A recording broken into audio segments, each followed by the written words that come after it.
আমি গ্রাম থেকে এসেছি শহরে জীবন উন্নত করার জন্য। এখানে এসে দেখি যে শহরের জীবন এত সহজ নয়। আমাদের সমাজে আমরা বিগত দিনে দেখছি কি অনেক ঘটনা ঘটে যায়, কিন্তু কোনো নারী কিন্তু সাহস করে সাধারণত পুলিশের কাছে বা লাইমলাইটে তারা কখনোই আসতো না। আমি যে এলাকায় বাস করি সেই এলাকার বাথরুমের ছিটকিনি ছিল না, দরজা ভাঙা ছিল, রাত্রে আলোর ব্যবস্থা ছিল না। নারী পুরুষ উভয়ই একই বাথরুম ব্যবহার করত। তখন নিজের ভিতরে একটা ভয় কাজ করত, কখন না যেন একটা বিপদ ঘটে। এই বিপদই একদিন আমার সাথে হয়ে গেল। এই দুর্ঘটনার পর আমি সবসময় আতঙ্কে থাকতাম, কাউকে কিছু বলতে পারতাম না। মনে করতাম যে এটা কি নিজেরই দোষ।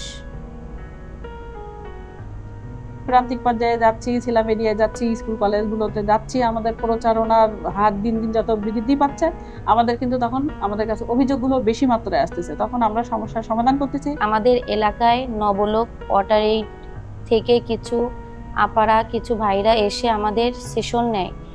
সেই সেশনে আমাদের নারীদের সমতা অধিকার সম্পর্কে কিছু শিখায়। বিভিন্ন যে আইনের সংস্পর্শে যে সকল নারী এবং শিশুরা আসে, তো তাদের আলাদাভাবে সেবা দেওয়ার উদ্দেশ্যেই এই প্রতিষ্ঠানটা প্রতিষ্ঠিত। কোনো সমস্যা হলে তাদের একটা নাম্বার আছে, সেই নাম্বারে যোগাযোগ করতে বলছিল। আর একটা অভিযোগ বক্স দিয়ে গেছে, সেখানে বলছে কোনো ছাত্রছাত্রী যদি কোনো সমস্যা হয় সেটা আমাদের কাছে জানাতে পারো। এখানে যখন একজন ভিকটিম আসে, আমরা তাদেরকে মনোসামাজিক কাউন্সিলিং সেবা থেকে শুরু করে তাদেরকে আইনগত সহায়তা দিয়ে থাকি। তো এই সহায়তাগুলো পাওয়ার ফলে ওই ভিকটিম কিন্তু তার সুস্থ স্বাভাবিক জীবনে ফিরে যায়। আমরা এখন কোনো কিছু ভয় পাই না, আমরা এখন নিরাপদ আছি, ভালো আছি। শহরের এলাকায় 140টা স্কুলে একটা অভিযোগ বক্স স্থাপন করা হবে। আমরা এই প্রচারণা চালানোর কারণে দেখা যাচ্ছে অভিভাবক পর্যায়ে সবাই সচেতন হচ্ছে, মেয়েটা আমাদের কাছে আসার কারণে সে তার সমস্যা থেকে মুক্তি পাচ্ছে। ভিকটিম সাপোর্ট সেন্টারের জন্য আমার জীবনের অনেক পরিবর্তন এসেছে।